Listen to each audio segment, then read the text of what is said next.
A palavra de Deus, quando é vivida, torna-se a legítima defesa contra o diabo. Ele não pode nos acusar. O crente que não vive essa palavra fica desprotegido de sua cobertura espiritual.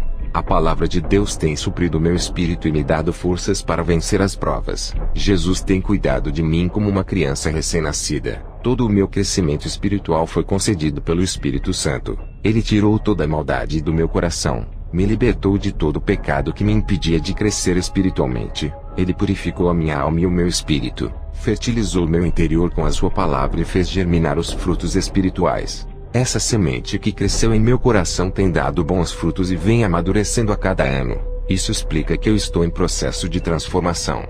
Fui para a cidade de Bogotá, na Colômbia, pregar a palavra. Fiz uma campanha em um bairro pobre, em uma igreja pequena. Fiquei preocupado com aqueles irmãos. O seu pastor disse que os irmãos já não são mais os mesmos. Perderam o calor espiritual, já não pregavam mais como antes, e aceitaram viver nessa situação de pecado. Alguns dessa igreja saíram em busca do calor que perderam, e foram para outros ministérios. O defeito não estava na igreja, estava em suas atitudes. Eles decaíram na fé, estavam à procura de igrejas que acendessem suas chamas. Jamais encontrariam essas chamas em outras igrejas se não se arrependessem de seus pecados. Se buscassem ao Senhor se arrependendo de seus pecados, aqueles galhos secos iriam enverdecer, e suas folhas cairiam e nasceriam outras novas. Os galhos floresceriam igual às flores da vara de Arão, provando que ele era santo e capacitado para ser escolhido. O galho seco não tem o Espírito Santo. Está sedento de Deus e procura meios para matar essa sede. Não tem consolador que possa encher-te. Está morrendo espiritualmente. Se Jesus é a vida e o crente está morrendo, é sinal de que ele está longe da fonte da vida que mata a sua sede. Muitos dizem: você não tem medo de ser assassinado por aquilo que fala? Eu disse: a minha segurança não é confiar em mim, mas naquele que me deu a vida. Somente ele é quem pode tirá-la. Tenho convicção de que ele é comigo e me livrará de todo o mal. Quando terminei de falar, entrou um homem com uma arma na mão e disse: prove que você é de Deus. Morrerá por ele hoje. Se quiser viver, negue o seu Deus. Eu disse: Satanás, escute aqui. Esse território não é seu. Perdeu. A partir de hoje eu declaro a sua derrota. O rapaz apontou a arma e disse: hoje tu vai morrer. Eu disse: pode atirar. Da sua arma não sairá nenhuma bala. A minha vida pertence a Deus. A chave da morte está nas mãos de Jesus. Somente Ele pode me matar. Quando eu comecei a falar essas palavras, aquele rapaz caiu endemoniado para trás. Ele estava se tremendo, parecendo que estava em convulsão. Eu expulsei os demônios. Eram legiões que estavam naquele corpo. O pastor daquela igreja disse: esse rapaz não é o primeiro. Entrou outros aqui e fechou a igreja. Você foi o primeiro que bateu de frente. Eu orei por aquele rapaz e ele aceitou a Jesus. Eu continuei falando. Deus tem segurado em minhas mãos e tem me guiado, e me cerca com a sua muralha de fogo que me serve de fortaleza. Perto dele estou tranquilo, nele tenho segurança e estarei livre do perigo. Estou em suas mãos, não posso cair, estou preso nele, me seguro nele. Não posso me dobrar diante do pecado e nem ceder para os meus desejos. Permaneço leal a ele, e firme em sua presença. Ele tem me tirado do sufoco espiritual, tem tampado minhas fraquezas, tem me estruturado em sua palavra, tem restaurado as trincas desse templo e consertado as minhas colunas quebradas para que esse templo não vá ao chão. O pecado tentou entrar nesse templo e destruí-lo. O selo do Espírito Santo impediu que o pecado entrasse em mim, e lacrou as portas desse templo. No outro dia de pregação, o pastor estava pregando. Um rapaz entrou com uma faca nas mãos para matar o pastor. O pastor ficou apavorado. Eu entrei no meio e disse: em nome de Jesus, tu estás paralisado. Aquele rapaz havia levantado a mão para dar uma facada no pastor. Seu corpo ficou paralisado como uma estátua. Eu assoprei e ele caiu. Expulsei o demônio. Aquele rapaz ficou livre. Mais um atentado de morte e mais um livramento de Deus. Através de Jesus, o meu conhecimento sobre o mundo se tornou diferente daquele conhecimento que eu tinha antes. Hoje vejo as pessoas com um olhar de misericórdia. Não é mais aquele olhar de desprezo, e sim um olhar de amor, um olhar de querer salvá-las. O olhar de Deus está em mim. O mundo é o retrato do pecado. Tudo o que acontece nele de ruim é a consequência do pecado. Se o mundo todo se arrependesse e não praticasse mais o pecado, não teria tanta maldade e catástrofes. Deixe Deus entrar nos seus sentidos, e deixa Ele criar os seus projetos do nada na sua vida. Compreenda Jesus, conheça Ele, mergulhe nas águas profundas espirituais, O Espírito Santo está vivo em seu corpo. Seja um valente de Deus. Seja seu guerreiro forte. Seja submisso 100% à sua palavra. Obedecer a Deus é estar sempre debaixo de sua graça andando em seu caminho. Seja um forte de Deus. Deixe Ele usar você. Obedeça a sua palavra. Pague o preço para entrar no céu. Seja um espelho nesse mundo. Produza efeitos na vida de uma pessoa através de sua vida. Deixe o poder de Deus transformar você. Ele lhe dará força, capacitação, e fará uma potência espiritual contra o mal. Depois do culto, eu fui para a casa do pastor. No dia seguinte, uma mãe aflita ligou para o pastor e disse: "Vem aqui na minha casa. Meu filho está louco." Na mesma hora recebi uma visão. Vi um rapaz moreno perto do computador vendo o Facebook. Um espírito maligno saía da página e entrava pelos olhos indo para sua mente ficando alojado em sua cabeça. O Senhor abriu mais a minha visão. Do outro lado do computador tinha um senhor conversando com esse rapaz. Ele amaldiçoava as fotos do rapaz e jogava feitiços do outro lado. Ele era um satanista que o rapaz conheceu na rede social. Fui na casa do rapaz que estava louco. Expulsei o demônio. Falei para ele não usar mais o Facebook. Ele disse que não iria mais usar e se converteu ali mesmo.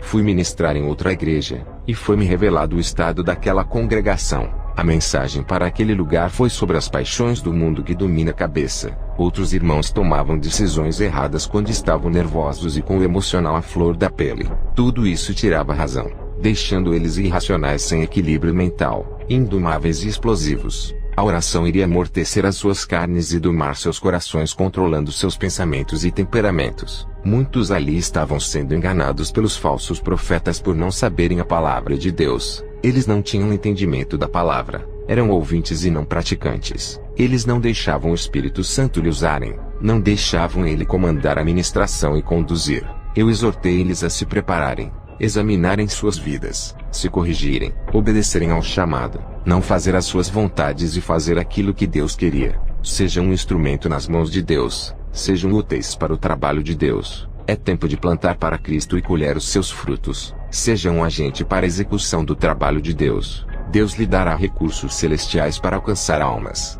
Quando a igreja terminou, fui embora para onde eu fui hospedado. Ao chegar lá, dobrei os meus joelhos. Orei sem cessar até as 4 da madrugada. Senti o meu corpo explodir de unção. Uma eletricidade tomou conta de mim. Caí com o rosto no chão. Meu espírito saiu. O anjo Gabriel desceu até o meu encontro. Ele disse: "Kenzo, está preparado para mais uma experiência?" Eu disse: "Estou."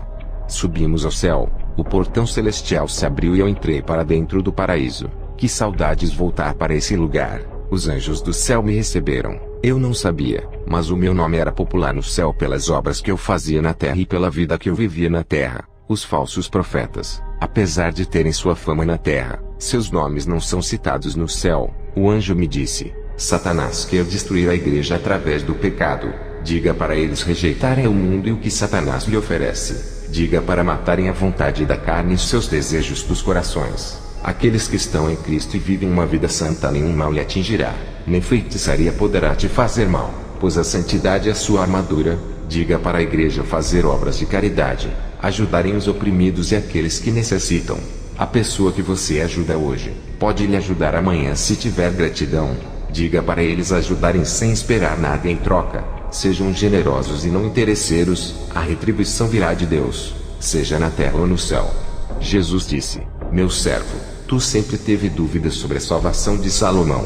Hoje irei revelar a ti onde Salomão se encontra." Eu e Jesus começamos a andar nas ruas de ouro no céu. Passamos perto dos edifícios de ouro que são as casas dos santos. Eu vi homens jovens com seus corpos resplandecentes. Eu vi Isaque, Jó, Sansão e Elias. Continuamos a andar e vi Maria Madalena, Ana e Isabel. Elas estavam lindas e seus rostos refletiam a glória. Chegamos em um lugar onde vi o rei Salomão. Suas vestes brancas refletiam o branco da justiça. Também vi Tiago e João Batista. Todos estavam felizes com sorrisos no rosto. Continuamos a andar e o Senhor disse: "Kenzo, aquela é a sua casa." Ao olhar, eu vi um grande prédio de ouro. Depois entramos na sala das coroas. O Senhor me mostrou a minha coroa. Também vi as minhas vestes brancas, a qual eu vou me vestir quando eu for morar lá. Vi os meus galardões que eu juntei na terra através do meu trabalho para Cristo. Jesus me disse: "Estamos em um tempo onde muitos estão famintos espiritualmente. Eles não sabem como se alimentar. e procuram prazeres no mundo e não conseguem suprir suas necessidades espirituais com aquilo que é passageiro. O pecado pode alimentar a carne, não o espírito, e nada adiantará, pois o meu espírito se alimenta de mim e de minha palavra. Outros procuram falsas religiões e se alimentam de demônios e de pães imundos. Eles bebem das fontes de águas sujas e poluídas. Tudo isso causa mal-estar espiritual. Diga para minha igreja se esforçar na minha doutrina pura e santa, sem contaminação com filosofias vãs e teologias falsas. Muitos bispos e apóstolos tiveram suas mentes cauterizadas pela teologia. Não têm experiência com Deus. Vivem mortos na letra, sem direção da minha verdade. Apenas se baseiam em suas opiniões e pensamentos teológicos diferentes um do outro. Eles procuram a verdade em teologia dos homens. Não procuram a verdade em mim. Eu quero habitar neles através de meu espírito. Esses homens misturam a verdade de Deus com opiniões teológicas. Eles oferecem para as pessoas famintas uma meia verdade e uma meia mentira. Eles não procuram ter uma experiência com Deus e estão ligados com o mundo. São apenas estudiosos acadêmicos. Não são praticantes. Conhecem um Deus nos livros de teologia, não me conhecem como pessoa. Amam o mundo e o que nele está. Sua relação com o mundo é tão forte que eles não querem mais largar. Experimentam mais as delícias do mundo e não experimentam o sobrenatural de Deus. O mundo lhe oferece apenas algumas horas de alegria. Tudo é ilusão e passageiro. São armadilhas para a morte. Estão aliançados como o mundo. São como ratos atraídos pelo cheiro da comida, e caem na ratoeira da morte armada por Satanás. Depois eu voltei para a terra e fui para a igreja ministrar. Uma irmã da igreja me pediu para fazer uma visita em sua casa. No outro dia, eu orei pela irmã e disse: eu irei em sua casa fazer uma visita e uma oração. Ao chegar em casa dobrei os meus joelhos no chão. O Senhor falou comigo dizendo: não vá na casa daquela mulher. Satanás irá usar ela com mentiras para escandalizar o seu ministério. Lembra de José que foi escandalizado pela mulher de Potifar. Essa mulher irá fazer o mesmo contigo.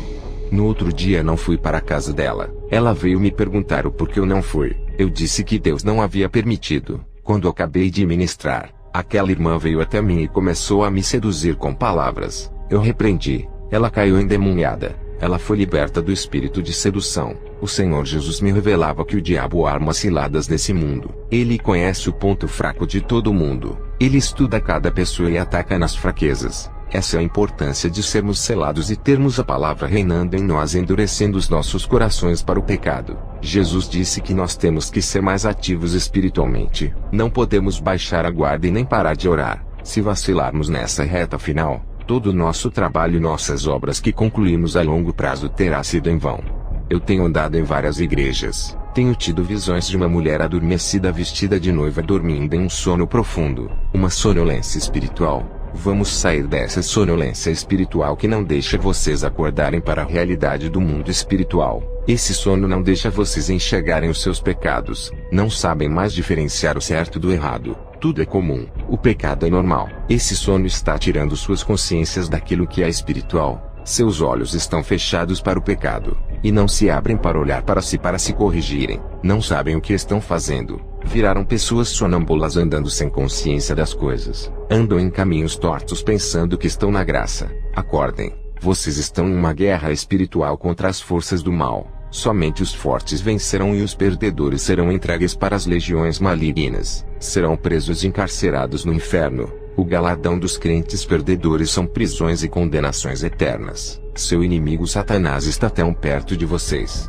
agindo diante de seus olhos, e vocês não acordam para ver. Ele já se infiltrou, e vocês ainda não sabem se é ele quem está agindo, pois perderam sua identidade de cristãos. Até quando homens iguais a mim irá alertá-los? Eu terei poucos anos aqui na terra, sou um idoso. Depois que eu partir para a glória, dificilmente outro se levantará no meu lugar para o alertar. O relaxamento espiritual está entrando, e isso abre aberturas no mundo espiritual para os demônios entrarem. Muitos já não ministram como antes. A unção não é a mesma. A sua comunhão com Deus está se rompendo aos poucos. Eles precisam de um renovo espiritual. Busque o avivamento do Espírito Santo. Vejo irmãos abatidos na hora da pregação. Não sentem alegria de falar de Jesus. Não deixam o Espírito Santo dissipar a tristeza e trazer a alegria. Seus rostos tristes na hora de ministrar revelam o seu estado de homens vazios por deixar os seus problemas sufocarem. Eles não deixam seus problemas fora e carregam para os dias de igreja. Não conseguem manter seus semblantes alegres e não transmitem alegria em suas ministrações. Eu não entendo por que não são felizes e alegres quando pisam seus pés dentro da casa de oração. Vocês têm o privilégio que o povo de Israel não tem. Eles rejeitaram o Messias e vocês pegaram para vocês. E mesmo assim com seus nomes escritos no livro da vida não estão contentes, deixando as provas abalarem as suas fés. Não sentem motivações por nada. Parece que vêm para a igreja obrigados. Jesus não quer isso. Ele não aceita sacrifícios imperfeitos. Peça para o Espírito Santo preencher vocês. Ele matará sua fome de felicidade, alegria, esperança e paz enchendo seus vazios. Eu cobro isso de vocês. Cobro também no meu ministério que está nos Estados Unidos. Sei que tenho que entregar o rebanho puro e sem mácula no dia do juízo. Não quero ser responsável por nenhuma alma que se perder e não se salvar. E quando eu estou triste eu dobro os meus joelhos e choro até ser consolado. O Espírito Santo me dá alívio e tira a minha dor. Quando me levanto, estou alegre. Subo no altar rindo como representante do Evangelho. Nunca subi no altar triste. Temos que ser fortes. Perdi o meu filho David. A morte traz dores. Nem tudo o que perdemos é um mal, pois a perda representa a transformação. Isso muda o coração em relação à vida. As dores físicas e emocionais nos fazem assumir uma posição de guerreiros diante da situação, e isso agrada a Deus, nos traz para perto dele, e nos faz despertar espiritualmente. Deus testa a nossa fé para ver se estamos firmes nele. A nossa fé nele nos firma nele e nos faz enxergar a Cristo. Não conte seu problema a ninguém. Conte para ele. Somente ele pode resolver. Dobre os seus joelhos e fale com Deus. Descanse e ele resolverá. Não fique cobrando ele. Deus não se esquece de você. Mesmo que olhe para o seu problema e veja ele grande demais. Lembre-se de que você tem um Deus grande, e muito maior do que qualquer problema seu. Mesmo que seu problema seja longo e pareça que nunca vai passar, lembre-se, Jesus é o dono do tempo e determina tudo. Ele te dará a resistência de esperar e fará a sua paciência ser mais longa do que seu problema. A sua fé é mais forte do que todas as suas dificuldades. Quando eu conheci a Deus, foi nas maiores dificuldades da minha vida que enxerguei Ele dentro da fornalha comigo. Tive que entrar no mundo espiritual para conhecer a Deus e todo o seu plano.